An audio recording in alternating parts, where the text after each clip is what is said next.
But yeah, I was gonna chat about the AI stuff at some point, um, and show off like some of the images that had been created.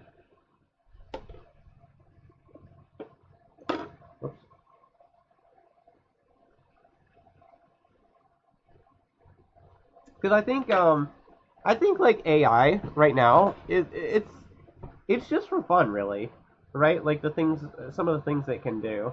Um, I mean, there is like some point where like people are using it to like create like do certain tasks and then sort of like monitoring it and like correcting things, and it can help a little bit in that aspect. And people are like, oh, it's taking people's jobs and such, and highly controversial. Oh, I know, but that's kind of why it's worth talking about, right? Like if I was gonna sit here and just talk for half an hour about why trans rights are important. I mean, that's great and all.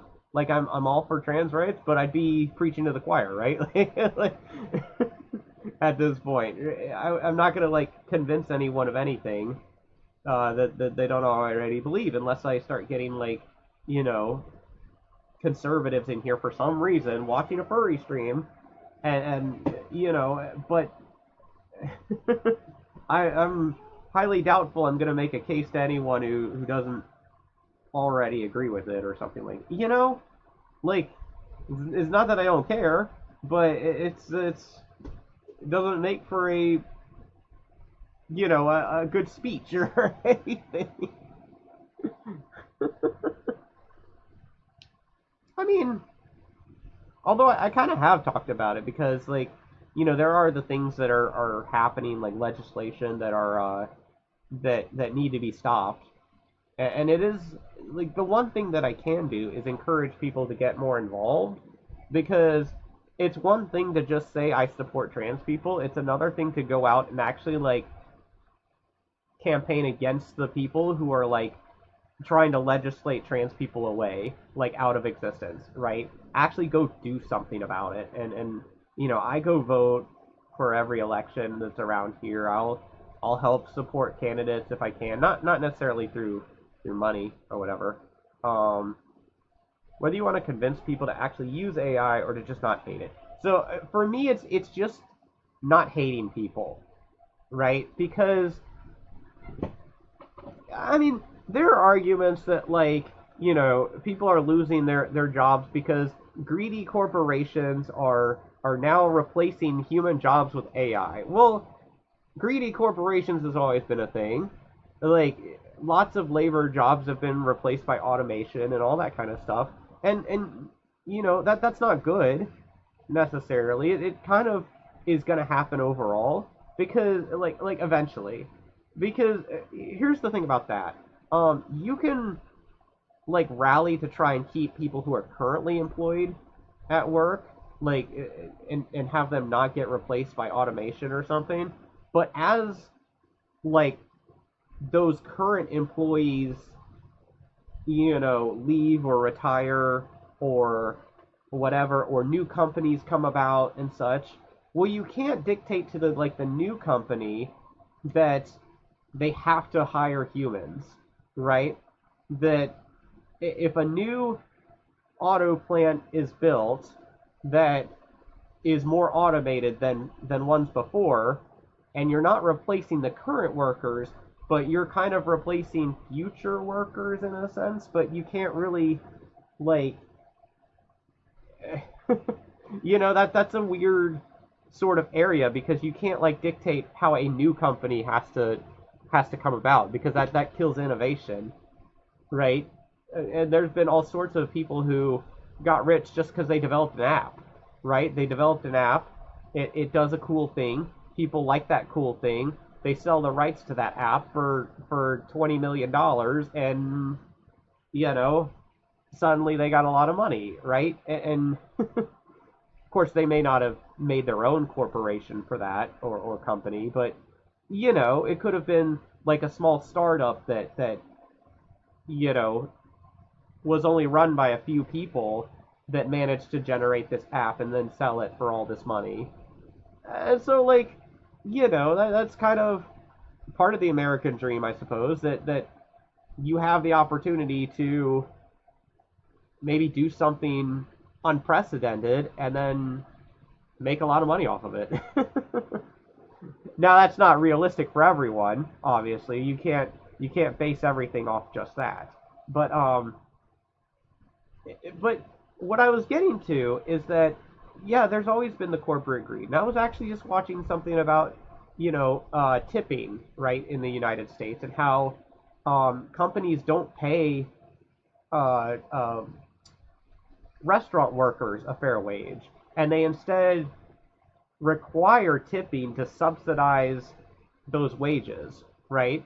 And that's greedy because the corporations should be paying the minimum wage, and then the tips should just be a bonus that if the customer feels like uh, the server did a good job, they can add to that person's wage as a bonus, right?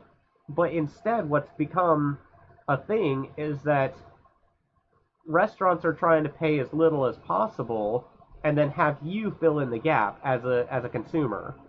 And that's wrong. Like it shouldn't be like that. And but that's just how it is. And because you get um because you get people who are like going homeless because they're not being tipped enough, that's kind of the wedge, the tool that makes people feel like they have to tip, that like the social pressure. Because like you don't want to be that guy who goes into a restaurant and tips zero all the time, right? Like not only will the servers not like you, but like other people are gonna like socially pressure you. They'll be like, you're um trying to tip is considered rude in Japan. Yeah, right. Like it's just a completely different social standard um in that aspect, right? And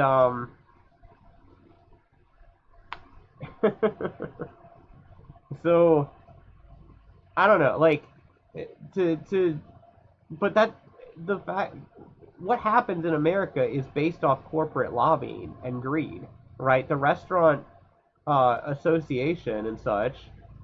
It's actually like National Restaurant Association, which abbreviates to NRA, but it's not the Rifle Association, right? It's like the other NRA that we don't normally talk about that does this sort of thing, right? So there's that. So I'm how does this relate? I'm using this as sort of an example of corporations are greedy. I get that. We all hate it, but you can't take that corporate greed and like apply it to shame an individual who's not an employer, not paying anyone, not giving wages, but just wants to like click on an an AI image generator and see what it does, right? You can't take that corporate greed of they're replacing jobs and be like that makes you a bad person for just clicking on an AI generator. Like that's not right. I'm not the one, in corporate America trying to make record profits, getting massive CEO bonuses, and then just not paying workers enough.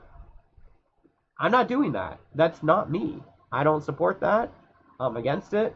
Like that, you can't like use that as some sort of wedge to say I'm a terrible person because I generated a few images, right? For fun, for literally fun. I'm not selling them. There's no commercial value to it. Um, Most of them I didn't even share. I just looked at them. I thought that was amusing, and that's that, right? I put a few on my like Twitter, but I'm not like a major Twitter influencer, right? Like it's not going to matter. I could put a picture of my dog off on Twitter. It doesn't change anything in this world. It doesn't matter. It's not doing anything.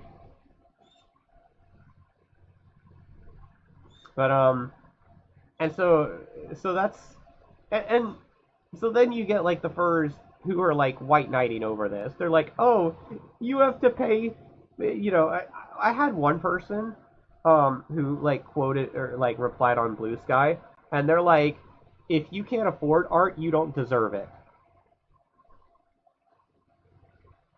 And I'm like, what kind of elitist take is this? Like, oh, if I'm not gonna spend $30 to have someone draw me a picture, I just shouldn't have a picture at all. Like what? What? Like I'm not allowed to have an AI generated picture, like that's just available. I didn't steal anything.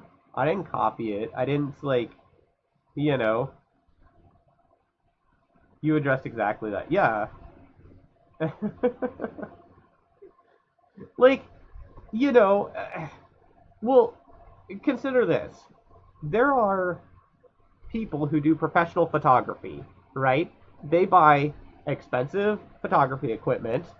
You know, they get the really cool cameras, they get the wide angle lens. I've seen plenty of furries even who are photographers who you know, they show off all their cool like attachment and they'll be like, oh yeah, this one cost me like $1,000. This was a really expensive thing, and they're proud of what they have and what they do, right? Now I've been a furry for a long time. I didn't get my first cell phone until community college in about 2004. And when I did, it was not, it had no camera. It was a brick. Like, it was like, like this proportions. Like around. Like, not a flat thing like this. You know, not this, but like, like round, like a huge, massive thing. It couldn't take pictures. All it could do is I could push the actual physical buttons on it, not a touch screen. I could push the physical buttons on this thing, and I could make a phone call. That there wasn't much else that it could even do. Um, so, you know, and what am I getting to? Well, nowadays everyone has a smartphone with a high definition camera on it. Multiple, really. There's like, you know, two on this side. There's the one for the selfies over here, right? Do you deserve pictures? Because in order to take a picture, all you have to do is you point, you press like the screen 3 times or so. You know, wants to open up camera, and then wants to like take picture. That's like two touches. You know, once you've unlocked it, and then voila, you have a high definition image. Do you deserve it? Or because you didn't pay any photographer to do it, right? You didn't support our long history of photographic making furs and that kind of stuff. You know, don't they deserve your money? You didn't pay them a cent. You created images all on your own. But a lot of these furries are like who are younger, who are like complaining that, you know, oh, you have to pay for art. Well, they don't understand that we didn't always have this. This wasn't where an ape took a selfie and it could not be copyrighted by the photographer. I've not heard of that one, no. um, private use, match their original character. Yeah. Like recoloring someone's work. Now I will say one thing. For my Fursuiter reference, which I'll put right here, this is something I colored. However, if you were to, or if I were to zoom in enough, can I? Let me see if I can. Do you see what that says? Hi, I'm still down here. Do you see what that says? It's free line art, right? So I didn't grab someone's. Whoop, I didn't grab something I wasn't supposed to copy. I grabbed free line art that was meant to be used, and I literally colored it in myself. And it was off that image that my fursuit was built. You can see that this image predated my fursuit. That's why it looks exactly like it, even to the swirl on the back, right? This is what my fursuit maker, who I paid in full, for their services, created my fursuit off of.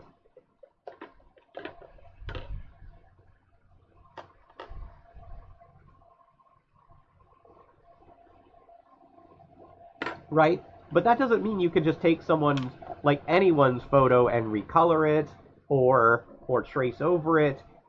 but you can still use it as a reference if you want to. Like if I were to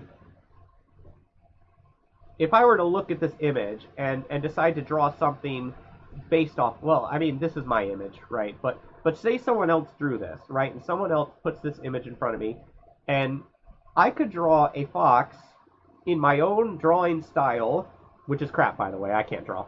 But say I wanted to draw a fox, and I looked at this image, and I decided, okay, I'm going to try and imitate some of these proportions or whatever, right? That's fine. That's called referencing, right? I mean, there's literally a reference sheet. But, you know, even if it's not intended for that, you're allowed to do that. You're not tracing. You're just looking at it and going, okay, I'll do that. What if you photo bash by combining it? Well, I mean, people are like, this gets into like how the AI learns, right? How does the AI create things? And I would like implore people to watch some videos, right? Because I actually spent a lot of time last night. Miri, hello, how are you?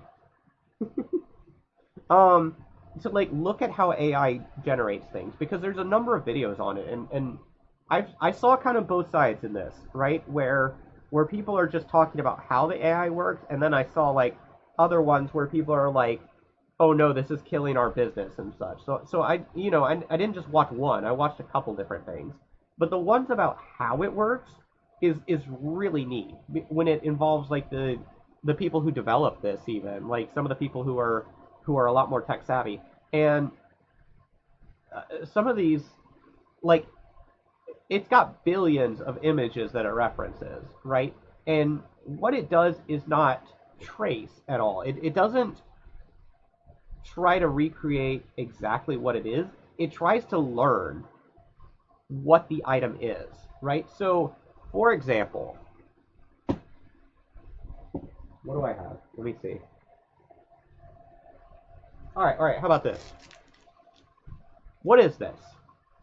What do you, as a human viewer, think this is? What would you call this? Like, just give me any term that applies to this.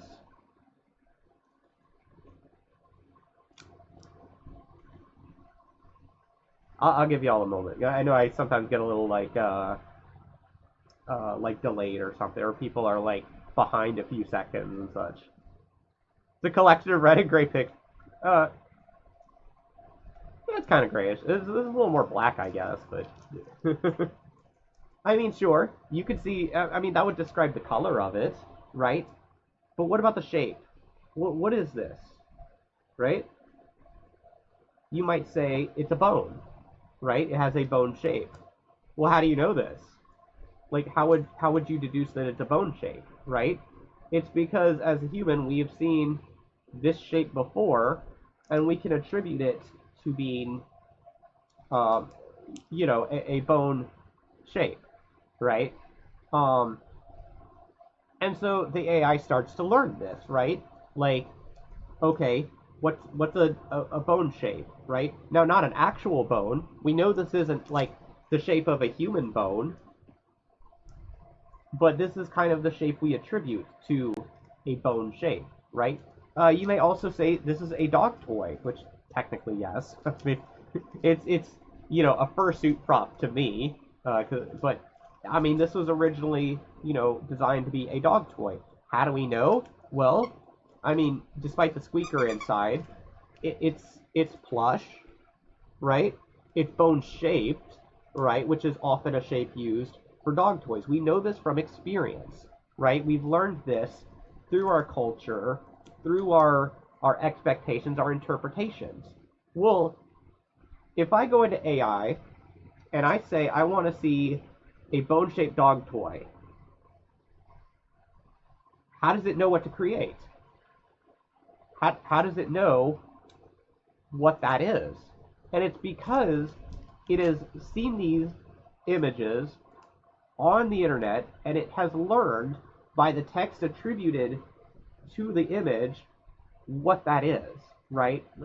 Whether it's shape, its texture, the proportions, like That's how it knows what this is. And so if I ask it to draw a red and black plaid bone-shaped dog toy, right? Squeaky toy even, I might say. It might come up with something that looks very much like this. But it's not doing it because it has this image somewhere on the internet. It doesn't necessarily find this particular image. It could. It's on a Twitch stream. I'm sure a bot could. Well, actually, it wouldn't even really know, because this just being on stream doesn't mean anything, because there's no text associated with my stream, right? I mean, there is, but nothing about this. Like, it would have no way to identify what this is exactly, based off the human input of the text. But it would somehow come up with something that looks like this. And I think that's pretty cool, right? Now, it may not get it right the first time, because a lot of AI is trial and error, right? You'll see this especially if you take like an untrained AI and let's say we apply an AI to something other than artwork, right? So I've seen someone post a really cool video where they tried to teach an AI to drive in Trackmania. Trackmania is kind of a racing game, but not you're racing at the same time. It's like a more focused on like time trial type stuff, and people compare their time trials. It gets pretty competitive, actually. It's fairly popular. But someone decided to train an AI. Well, the first time they put the AI in, what does the AI do? It just like runs right into the wall because it doesn't know what it's doing, right? And even though it has the instruction of finish the track as fast as possible, it doesn't know how to do that. It doesn't know what it's doing, right? And so it literally, if you tell a human, okay, A accelerates, this is your accelerate button, this steers the vehicle, right? Go. Well, what's the person going to do? They're going to press the A button, and they're going to try and steer inside the track. Because we can see forward, we understand the concept, and we know what we're doing, right? If you tell an AI to do this, that has not already been trained, what does it do? It might press B. It might go backwards. It might just, back up instead. It might run right into the wall and boink, boink, boink, boink. How does it learn? Because it learns by a sort of carrot at the end of the stick, right? That is a reward system for accomplishing what it is you want the AI to do. And if your reward is to get down the track towards the end, it will start to learn that driving on the track increases its reward system, like its reward output. And thus, it will start to no longer drive backwards or drive right into the wall. It will try to make forward progress down the track in a more humane way. If you keep doing it enough, it eventually will start getting like near perfect strats, right? It'll start realizing, oh, if I do this, this is optimal, because it keeps trying and trying and trying. It's complete trial and error until it figures out what the best course of action is. And that's how it works. And I think people are not seeing that when they see AI art. All they see is like the end result, and they go, oh, it copied. Like they get really focused on the idea that it can like skim the image off the internet, and then they're like, oh, well, it's copying. It's just creating image. But what it's really doing is it's trial and error. It attempts an image, and if you like it and you share it and such, then it realizes, oh, this is good, and what it did poorly is bad. And then it starts to figure it out, right? So, and that's what humans do, right? That's exactly what we do, in a sense, where we've seen a lot of images in our lifetime. And if you ask someone to draw an anthrofox, right? Well, how they know what shape that is? How are they ever going to come up with something like this? It's because they've seen it before, right? They understand what you're asking for, and what they draw is going to actually be trial and error, and which is fixed over time through experience. Whatever works for you, you do more of. Whatever doesn't work and looks bad, you learn to do something different. You learn to avoid those mistakes. And that's how artists learn and improve. And that's really a lot of what the AI is doing. It's doing very much a human process. And it's not just copying or merging two things together. Not the way I've seen it work. I think and I think what happens with people who complain about or who claim that it merges is that they haven't really tried it, right? If you're against AI artwork, like in general, then are you going to go try it? Are you going to go learn about it? No, because you're against it. You're not going to get on the generator and be like, oh, let's try this out. Let's see what happens. Because you're too against it to even give it a shot. And, you know. But I mean, that's the kind of thing that happens. And I've noticed that like a lot of people, because I posted some of this stuff on social media, and I got plenty of pushback from certain people, but I've noticed that a lot of those people who are like arguing other things are like throwing out swear words, right? They're being completely rude, they're being dismissive, they're being condescending, and it's just like that's where you it's like, what do you do with people like that? When their argument is, they're not actually willing to like debate it, right? In the first place, they're like, I'm right, you're wrong, and if you can't see my views, you're an idiot, and you're a blanking idiot, and you should leave the fandom. I actually had someone try to say like, well, they quote retweeted me, and I actually saw it for just a quick moment before they like blocked me, and I can't see it again. Um, and I'm like, and so I didn't like tag them or take the, well, I couldn't, I'm blocked from them, but like I did post. I'm like, it's real rich that someone whose profile shows that they're 20 something years old is gonna tell me, who has been in the fandom for like 18 years. I think I got in about 2005. My Fur Affinity account was created in 2006, and that wasn't the first thing I did as a furry. Um, I've been in the fandom for about 18 years. I've volunteered at conventions. I've contributed, over time. That I don't belong in the fandom. Like, you're kidding me, right? Like, like how? Oh my gosh, I can't even like. That's just ridiculous, right? Regardless of views, you have to be better than that. You can't try and be like, oh my gosh, this person's so terrible. They don't belong in the fan.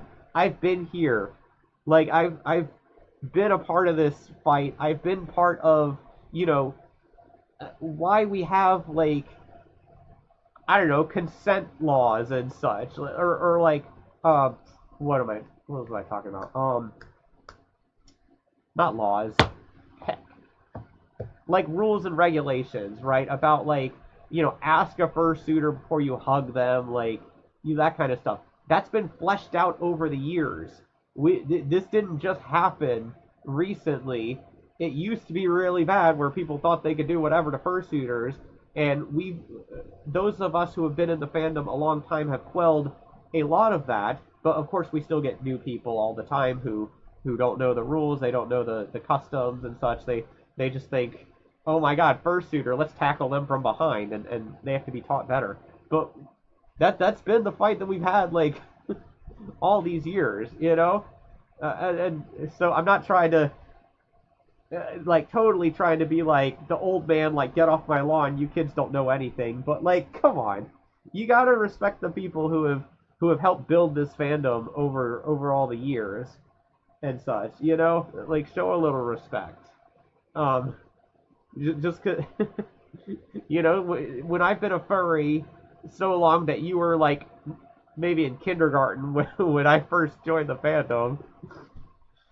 Oh goodness. But yeah. Uh,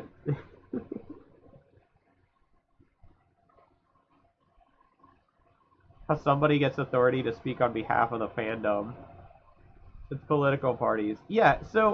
And so, as someone who spent a lot of time like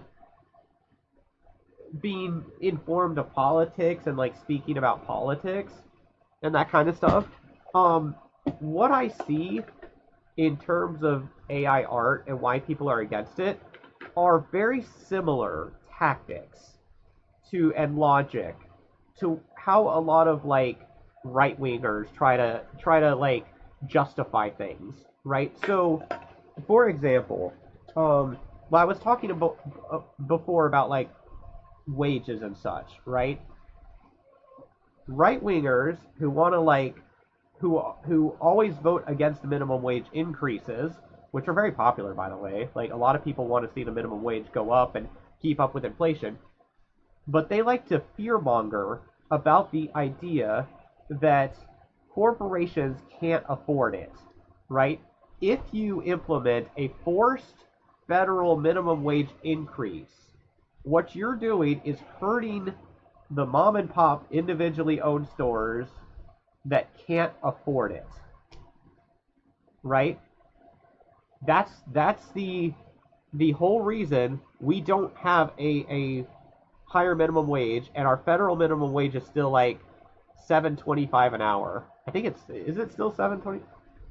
It's not enough. It's less than $10. Like a lot of the calls have been for it to be 15, which I support. I would absolutely support a 15. Um, but that's the justification that the businesses can't afford it. Well, it turns out they can. We know this because like California, they're thriving and they pay people $15 an hour at least, and they're able to do it just fine. But yet, no, we're too busy listening to all the lobbyists, funded politicians and media that say we can't do it. It would destroy our economy. It would cause inflation. Oh my God, we can't do it. Right? It's fear mongering. And then like, and that's what people are doing with AI art. They're like, oh God, if you start training the model, if you engage in AI art at all, you're training the model, you're making it so artists can never work again. Well, you're just going to destroy uh, artistic careers, and the furry fandom is based off artists, and we just can't do it. We just can't do it. What? That's exactly the same reason we don't have like a minimum wage increase or green energy. Because, oh God, if we ever start developing green energy and putting our federal money into it, we're just gonna like screw over the fossil fuel industry, and your gas stations will disappear, and you won't be able to use your gas powered engine vehicle anymore because it'll all be gone. No, it's not. This is not how that works. Like, and so, when I see those comparisons in the logic, like, used for these different things, I just, I'm not following that. Sorry. I know better from experience not to, like, buy into that.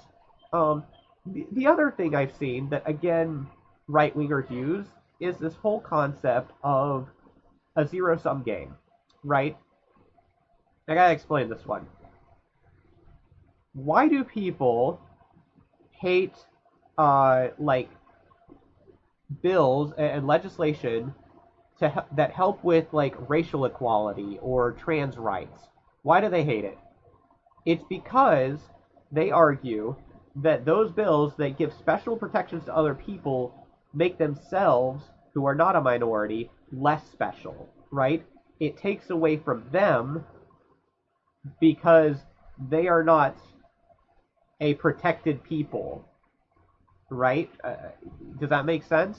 Like that's what they go for, and in essence, they're trying to make this a zero-sum game. Someone else gaining makes them lose, right? That's their justification for all this hatred.